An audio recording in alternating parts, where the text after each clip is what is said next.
Jalen Brunson and a 6-point Knicks lead. That was magical. My heart was weak. My heart was weak. Listen, we finally figured out Embiid. Lock him up. OG. Precious. Those guys know how to play him. And Jalen Brunson came to Philadelphia and broke the record with 47 points. Insane. That's in a playoff crazy. game. Heart, grit, iron. Bojan went down. If Jalen was hurt, it didn't matter. This is the Knicks team that we've seen all season long, and they came to Philly and did it. It's 3-1, and let's take care of business back at the Garden. Knicks in 5. Close it out. Close it out. Take note.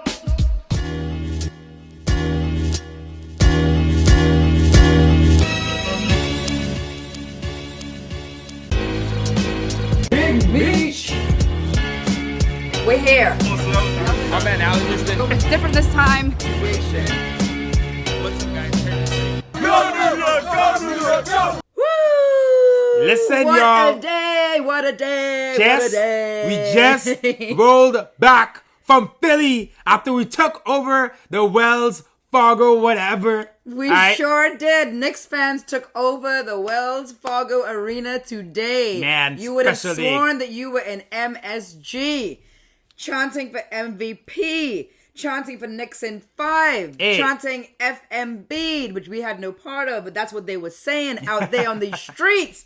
It was wicked. It was wicked. Oh my goodness. What an exciting, thrilling day. Hold up, and I gotta play the clip because we were on the broadcast, which is fire for me personally, and you as well. Obviously, you're going crazy in it. Moms are jumping up and down. That's you know. After Jalen dropped the 45, I was thinking about this moment because in 2019 we went to London to watch the Knicks lose to the Wizards on a goaltend by Alonzo Trier. Look at us 5 years later, man. I've been through so much pain. I've been talking to my inner child like, man, this is what it was for. All right, let's break down this game. Jalen Brunson.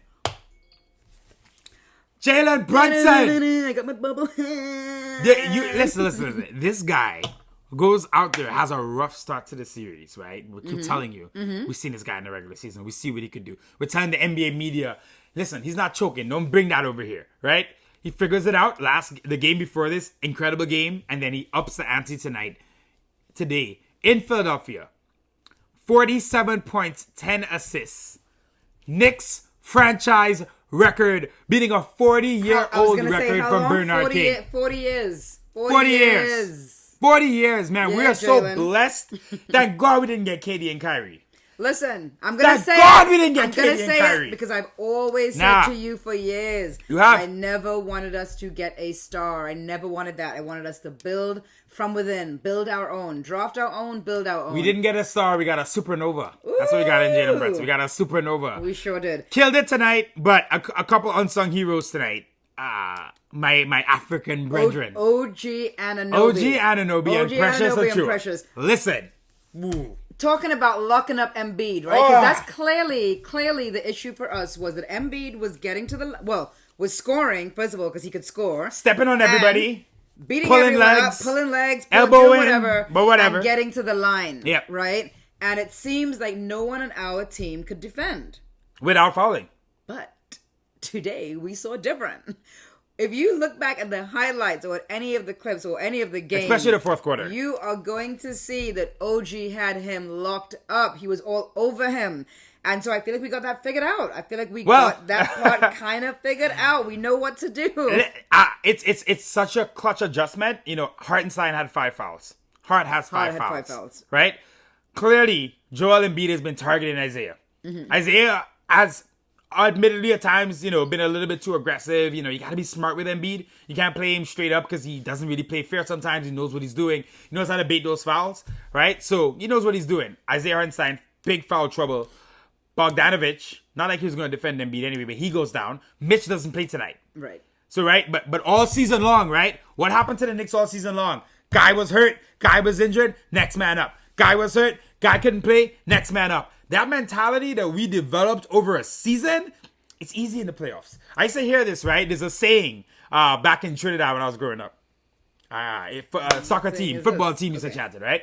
It was the more we sweat in peacetime, the less we bleed in war. Oh. Right? So if I've heard this before too. If your practice is harder than the game is easy. All the banging on the desk is going to come through your microphone. That's okay. They gotta hear me today. The point is, the Knicks have been training at a high level, playing at a high level, playing hard. They've been asking, why are you trying to win every game? Why didn't they duck and go play the Pacers in the first round? Why are they doing this? Why are they doing that? We ain't losers. We ain't losers. No, this is why. Yeah. Because when adversity hits, when it gets tough, it's normal for us. We've been there before. Yep. Oh, Bojan's out? Cool. We've done this before. Yep. Precious got to play. Precious didn't play to start the series. Right? Comes in when Mitch gets hurt. Look at him now. Making impactful plays, right? Embiid is getting to the line every time, making things happen. You put OG on him. OG fronting the post. OG putting his heart and soul into the defense tonight. I'm screaming. My voice is already gone. We just came back from Philly. I'm hyped. But I'm just saying, these guys we've done it all year long. They absolutely are. Effort. They absolutely are. And on that note, I want to say, big ups to Tibbs, because one of the things that Tibbs used to do was to stay with his really tight rotation, his 7-man rotation, his 8-man rotation. And what I'm loving that I'm seeing right now, let's put this on pause. So sorry, guys. What I'm loving that I'm seeing right now is that he is adjusting. Sorry about that. He is adjusting to the game. Yeah. So clearly seeing that, yes, injuries are taking some part of that as well, but he's also adjusting to the game, and he's allowing these guys to come in and play minutes, which I love, because you weren't seeing that before. We weren't. So he definitely has changed how he coaches, and he's allowing that to happen. And I always say as well, with each team, you may have to play different people. Right? Depending on who you're playing against. Depending on the size, depending on what they're doing, and where your strengths and weaknesses are with your players. So when you know your players, which they clearly do, you pull the right person in to play next man up again, but you pull the right person in to play against the right person, and that's what they did today, and that's how come we got to lock up Embiid. Hey, you said it on the way down. I said it on the way down. I said we had to lock up Embiid. And so now all we have, we're so excited, and this was such a thrilling game for us to go to in Philadelphia. Yeah. However, we now need to close this out. Game over on Tuesday. Close it out. There's no reason for us to be coming back to Philly. I don't want to see Philly. Not see Philly again. Nope. Listen, Josh Hart couldn't hit a shot tonight. 0 for 7, 17 rebounds. Exactly. Right? Exactly. Deuce McBride hit some clutch shots. He's been so good since he's been in the rotation. 13 points tonight for McBride. Yep. You know what I mean? He's giving us that. Dante didn't have a great game again, but in that second half, in the third quarter, hit a couple of threes when he needed it. I hope to see more from him. Let's see what happened to Bojan. Let's see if Mitch is going to be back. But your New York Knicks are one game away from a second consecutive appearance in the Eastern semifinals. And I want to say that and emphasize that, because we've seen what this franchise has become in World Wide West. And Leon and the men got in there, Brock Aller, all these boys, and made things. Johnny Bryant, shout out to him as well. Yeah. When they came in and they said, we have a vision for what this is going to be. We're going to do this. We're going to do this. And here we are. You got an elite basketball team that is playing with the city on its back. We got a heart and soul, Jalen and Josh. Josh, by the way, had 3 blocks. 3 blocks as well. Listen, and Precious had the blocks. Yes. Listen, you can go on. We've been saying this for months as Knicks fans, right? We've seen this team and next man up. Who's up next? OG's on the screen right now doing his interview. He showed heart tonight, man. OG, you talk about what you can get from OG.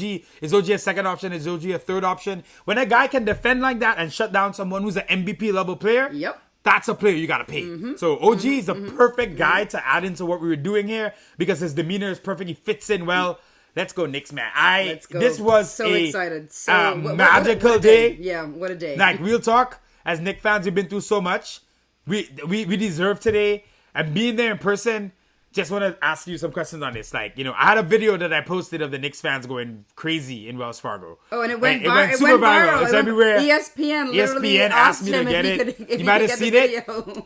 But tell the people what it was like being there with the fans. I felt like I was in MSG. These fans showed up. Knicks... Actually, coming back, listening to radio, which was Philly radio, they were embarrassed, and they were embarrassed. You could hear it in their voice, and they were embarrassed that so many Knicks fans showed up. They kept saying it's only 2 hours away, but yeah, we showed up and we took over their arena. That's how I felt. That's in a playoff game. In a playoff game, and at the end of the game, that video that you took was so raw and so really showed the spirit of the Knicks fans. There were busloads of people that came down. John Starks was with a group of people that came down, I think by train, but then a bus to the arena. People drove down, obviously, and it felt like a whole Knicks community there. Like, it felt like more Knicks fans than Philly fans. And I'm sure their fans were kind of overwhelmed with what we were doing. You know what it was though? This is the funny thing, right? It wasn't really more. It wasn't. But Yeah, it we're wasn't. so loud. We're so loud. And listen. They said us loud in New York. And we're going to be even more loud come Tuesday. Listen. Tuesday, that building is going to be rumbling. Yep. Rumbling. Yep. So bring it on. Bring on Game 5. Let's close this out. Let's move on to the next tier. And let's see what happens there. But let's get through this. And listen, Jalen Brunson, bro. Listen, thank you. Thank you, Jalen Brunson. Let's go Knicks. Knicks in 5.